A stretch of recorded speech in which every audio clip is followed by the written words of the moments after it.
Hey, welcome back, guys. Regina King has done our community a great service in her directorial feature film debut entitled One Night in Miami.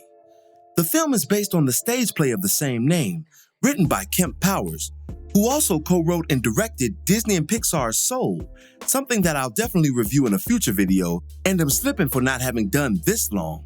King's film is based around the real-life meeting between four of Black culture's most prominent personalities of the early 1960s, Jim Brown, Muhammad Ali, Sam Cooke, and Malcolm X, who serves as the symbolic focus in this commentator's opinion. In today's video, we'll break down the events of the film, analyze some of its historical components, and offer an overall review on whether it accomplishes its ambitious goal. Before we begin, be sure to hit the like button, subscribe, and bell notification to immediately receive these videos.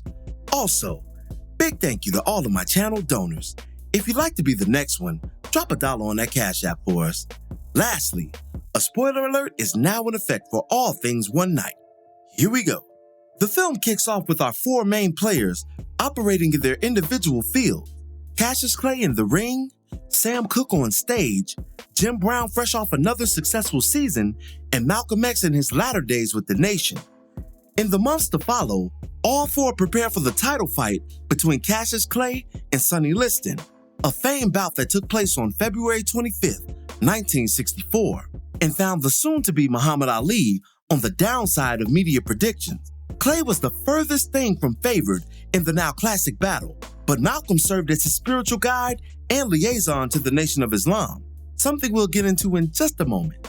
Following Clay's upset of Liston and subsequent capture of the heavyweight crown, the four friends meet up at the historic Hampton House Motel in Miami, where Malcolm intends to introduce Clay's plans to join the nation and conduct a discussion with his influential collective on how they can leverage their fame for the greater good of Black Americans. During the exchange, tempers flare, especially in the case of Malcolm and Sam, the elders of the quartet. In fact, the argument between the two icons is the crux of the film, as it speaks to the dichotomy of political action versus economic infiltration, an age-old argument in the Black community that goes back to W.B. Du Bois and Booker T. Washington, and arguably before. Malcolm's position was consistent with the Malcolm X we've come to know and love, fierce and uncompromising. He chided his famous comrade for writing music geared towards white audiences as opposed to more protest-inspired themes, rallying cries put to song.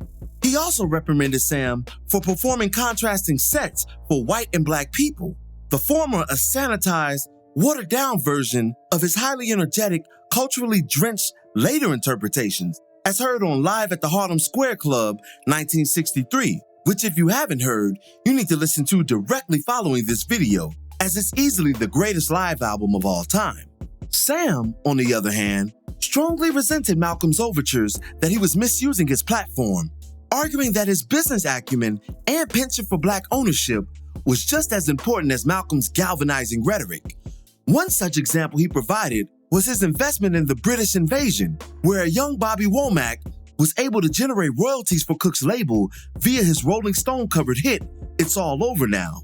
He also castigates the minister over his JFK slander and the Honorable Elijah Muhammad's lack of political activism in Chicago, where he's from. However, what escalates their debate to a fever pitch is Malcolm's presentation of Bob Dylan's timeless protest song, Blowin' in the Wind. He uses the song as the ultimate indictment on Sam's lack of creative protestation within his catalog, sparking a brief splintering between the foursome. The debate is not without merit, as Malcolm later references a Sam Cooke show he previously attended.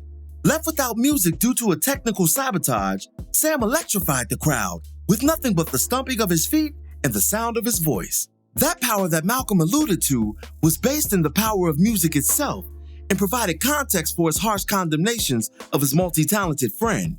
Also, keep in mind that the film depicts a very cautious, overly paranoid Malcolm due to the threats that begin rolling in on his life daily by both the FBI and the Nation of Islam. Remember, this historic night took place on February 25th, 1964, and Malcolm would formally leave the nation just a couple of weeks later. This makes sense considering his unwavering support of Clay, who was the youngest of the group. As I previously mentioned, Malcolm served as Clay's spiritual liaison to the NOI. When you study the history behind Malcolm's latter days in the religious organization, you'll find that he was heartbroken by the tension and jealousy that preceded his mandated silencing due to his remarks on the late President Kennedy.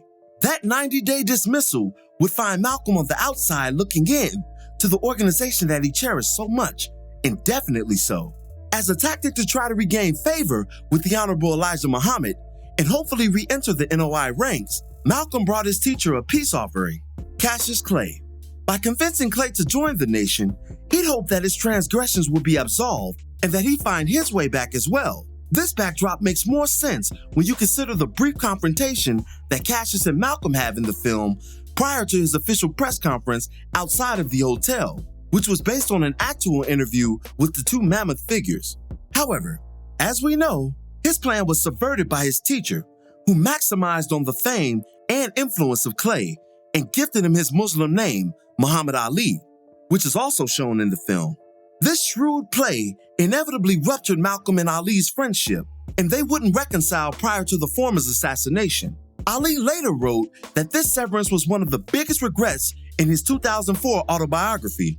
To quote him directly, "Turning my back on Malcolm was one of the biggest mistakes that I regret most in my life." Another interesting caveat of the night was Jim and Malcolm's discourse on colorism as it relates to militancy and activism. During the interim of Malcolm and Sam's heated exchange, Jim suggests that Malcolm's hardline stance was due to overcompensation more so than righteous indignation. When you look at it historically, Black culture has had many leaders rise from the ranks, and to Jim's point in the film, you'd be hard-pressed to find one that would have trouble passing the brown paper bag test, save for Marcus Garvey. From Frederick Douglass to W.E.B. Du Bois, Booker T. Washington, Elijah Muhammad, Malcolm X, Dr. King, Minister Farrakhan, Jesse Jackson, hell, even former President Barack Obama himself falls into such a continuum. The colorism aspect is two-pronged, however. It doesn't just suggest that our lighter brothers and sisters are more inclined to activism, but that their members would be more apt to follow their lead due to their lighter hues. It's a sad but true suggestion by the legendary football star, and I'm glad King and Powers included the notion in this film. Jim uses the query to assuage tensions between Malcolm and Sam, hoping that his friend could appreciate the virtue of Sam's contributions, even if they differ from his own methodology. Jim also highlighted that of them all, Sam was the only one eating off Black dollars via his own company. Jim Brown's portrayal in this instance was powerful and helped balance out the group with some much-needed perspective.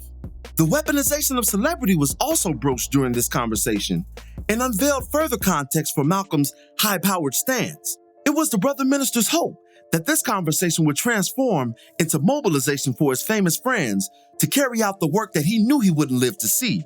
He accurately assumed he wouldn't survive the years to come and was desperate in his attempt to pass the torch.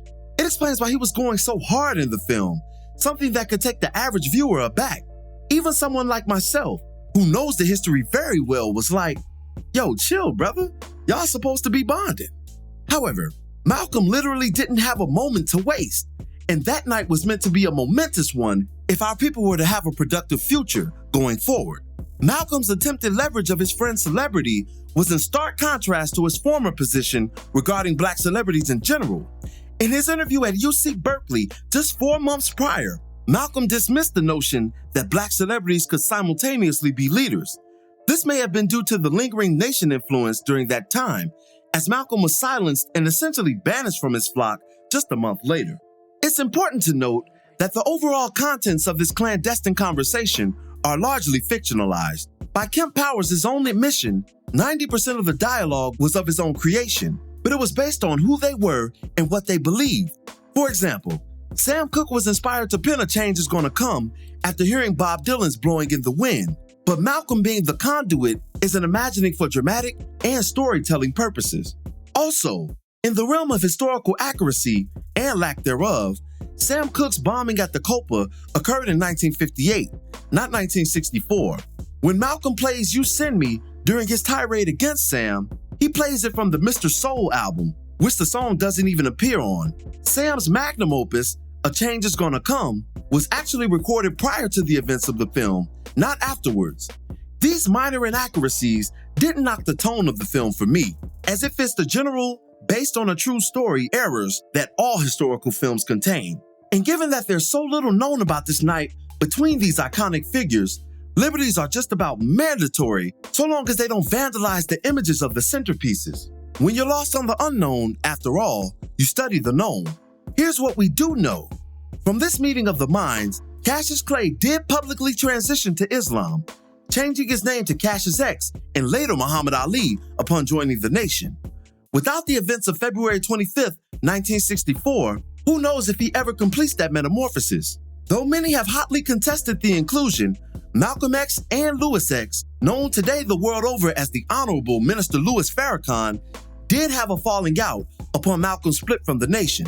Minister Farrakhan has addressed the split multiple times over the years, the 25th anniversary of Malcolm X's death being my personal favorite. He gave his side of things at Malcolm X College on February 21st, 1990, and is definitely worth revisiting to provide you with a full picture of their friendship and conflict. As for the film's mention of the living legend, however, it did line up with Farrakhan's account of what happened. I'll provide a link for those of you who are interested in knowing the real. In summation, I did thoroughly enjoy this film, flaws and all. I thought the acting was superb throughout, especially in the case of Jim Brown and Sam Cooke's portrayals. Aldous Hodge and Leslie Odom Jr. provided standout performances for their respective characters. Eli Gorey and Kingsley Ben-Adir had their work really cut out for them in portraying Ali and X. Those two figures are truly larger than life and difficult to conquer given the classic performances that have preceded them. However, I thought they more than stood up to the tall task, offering respectable entries into Black historical filmography. Movies, after all, are propaganda pieces, created to engineer the minds of generations unseen. The question we must ask ourselves is this: how do we want the future generation, who may not be inclined to read the histories of these figures and will resolve their understandings to film, to view our icons? With that in mind, I congratulate Regina King and the crew for executing such a captivating vision. Hopefully, it inspires our young to dig into the lives of these men, uncovering their triumphs and complications. Thank you for watching today's video. What did you think of Regina King's One Night in Miami? Be sure to drop me your thoughts in the comments below. As always, if you liked today's video, go ahead and drop $1 on that Cash App for us, hit the like button, share it with your friends, and subscribe for more content such as this. This is Rudy P. Magic of Rudy P. Magic Beats, and have a blessed one until the next one. Peace, y'all.